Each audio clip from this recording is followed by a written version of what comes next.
Now, the Three Martini Lunch with Greg Corombos and Jim Garrity. And welcome, everyone, to the Thursday edition of the Three Martini Lunch. Along with Jim Garrity of National Review, I'm Greg Corombos. We have bad, and crazy martinis for conservatives today. We looked high and low for a good one, but the bad and the crazy just outweighed everything else. And Jim, why would we have it any other way? It's kind of been that way for most of this campaign season. But our first bad martini has nothing to do with the campaign, although it could end up reverberating into the campaign. And that's that we learned on Wednesday that the Russians have been behaving very badly in the Baltic towards one of our Navy destroyers. Here's Peter Alexander of NBC News with the story. Below the bridge wing. Below the bridge wing. A pair of Russian fighter jets buzzing the USS Donald Cook. The unarmed attack planes once streaking within 30 feet of the Navy destroyer in the Baltic Sea. So low, one official tells NBC News the plane caused a wake in the water. These photos revealing just how close they came. The flybys, more than 30 in all between Monday and Tuesday. U.S. officials say the Cook was in international waters 70 miles off the Russian coast. Which means it's safely far enough off of shore. These were considered attack-like maneuvers. Obviously, they didn't drop munitions, and the jets weren't carrying any. But you would expect a pretty fierce response from an American administration after this, Jim. But instead, here's what we got from Josh Earnest. This incident, as you won't be surprised to hear, is entirely inconsistent with the professional norms of militaries operating in proximity to each other in international waters and international airspace. Any peacetime military activity must be consistent with international law and norms and conducted with due regard for the rights of other nations and the safety of other aircraft and other vessels. There have been repeated incidents over the last year where the Russian military, including Russian military aircraft, have come close enough to each other or have come close enough to other air and sea traffic to raise serious safety concerns. And we continue to be concerned about this behavior. Jim, I'm sure Putin's learned his lesson after a fierce statement like that. I was just about to say, Greg, damn, you got served, Putin. Take that, okay? Anybody got a fire extinguisher? I think you can feel the burn here. We're an audio podcast, so we're not doing it justice. You really should try to go find the video of this because it looks like something out of Top Gun or something like that. Like somewhere out there is a Russian maverick saying, I'm going to buzz the tower. And his own version of Russian Goose saying, no, don't do it. And, he does it. Now, this is a bad sign for several reasons. One is, you could say this is a demonstration of Russian strength and power. You fly that close to the American ships like that, you're basically saying, I can see you, I can get you. This plane is unarmed, but you don't really know if the next one will. If things ever come to conflict, I will be able to take you out. It's definitely meant to intimidate. It's definitely meant to kind of boast and to exert both psychological and you could argue kinetic power. The other thing is, boy, Greg, I hope that when you talk about 30 feet away from American ship, what happens if the guy sneezes? What happens if something goes terribly wrong and he ends up being a little too close? And imagine the day that a Russian jet crashes into an American ship. And everyone starts asking, was this deliberate? Was this not deliberate? Was this a kamikaze run? This is how wars get started. I don't have to quote the Fred Thompson bit from Run for Red October, but what the press secretary Milquetoast is saying there about these international norms about keeping a safe distance from each other is that nobody wants to start a shooting war by accident. So on the one hand, this is tremendously reckless on the part of the Russian military, not that stunning.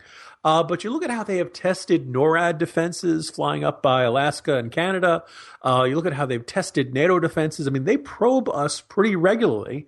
If you pay attention to these sorts of national security issues, you have to look at this and wonder, why are they doing all this probing? Why do they want to know where the weak spots in our defenses are? Because if they know them, won't they feel a little more tempted to try to exploit them? Again, a sternly worded, rote recitation of international law isn't likely to deter the Russians. I don't know exactly what the right form of retaliation or proper indication is, whether it's to have us send a U-2 plane over Moscow again or something like that. Obviously, they think they can do this with impunity, and hopefully this video will kind of shake the Obama administration out of its complacency. But what are the odds of that, Greg? Well, it's also a test probably to see exactly how the Obama administration would respond to these things. And so if it is, in fact, a test, what grade are we getting? I don't know the Russian alphabet that well, Greg, but whatever F is, it's probably that. We do need a new president. There's no doubt about that. But as we choose one, let's think about some other issues and go to the Bad Martini now.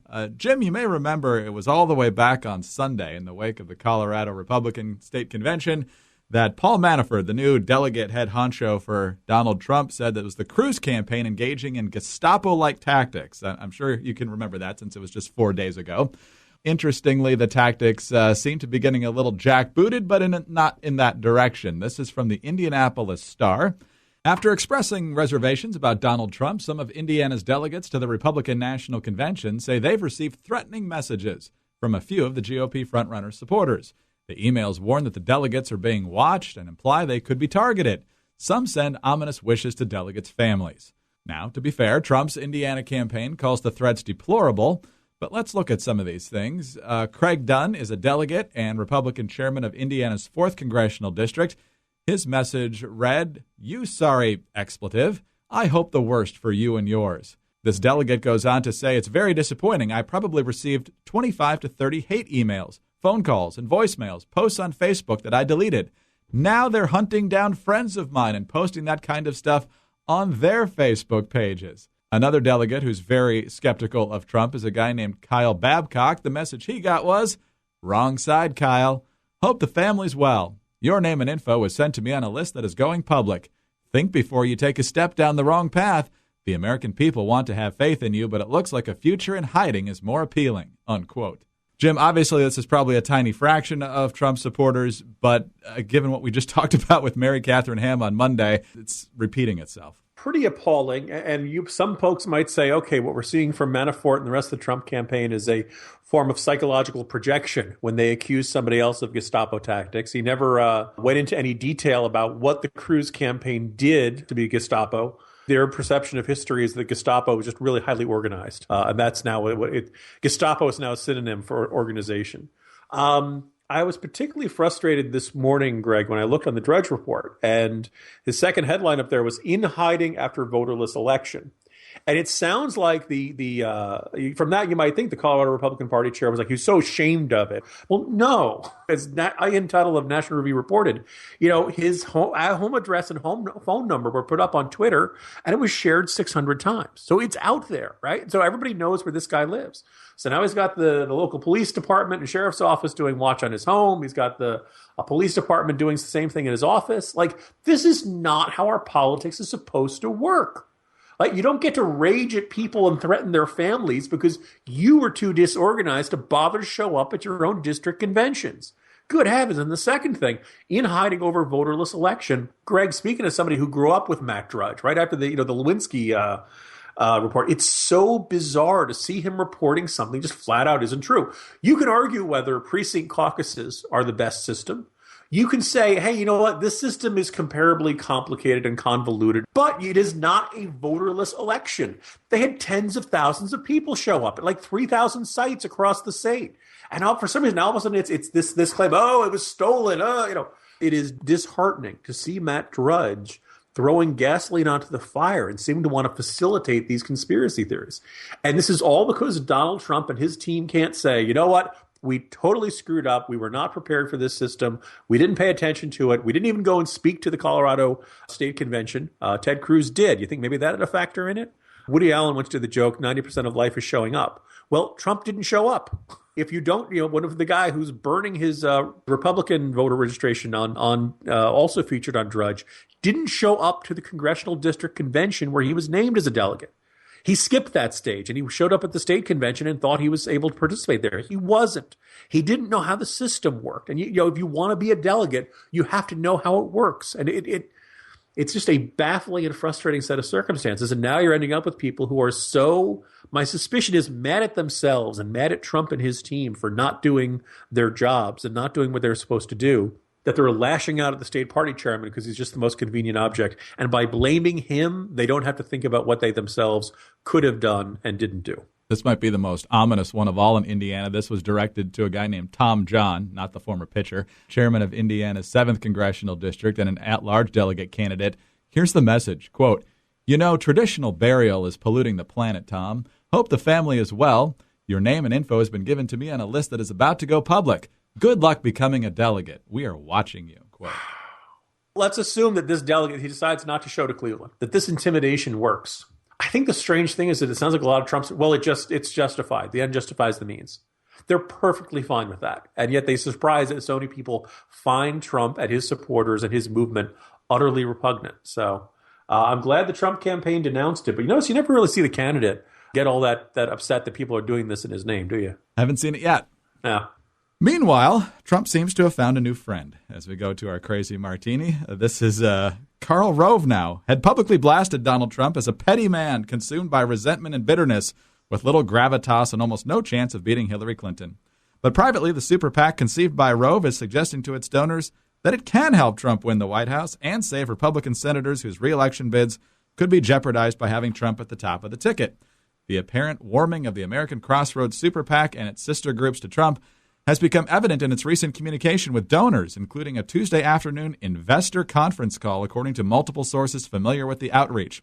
The phone call, which featured Rove, Crossroads officials, and a pollster, laid out swing state polling and electoral map analysis done by the group showing circumstances in which Trump could beat Clinton.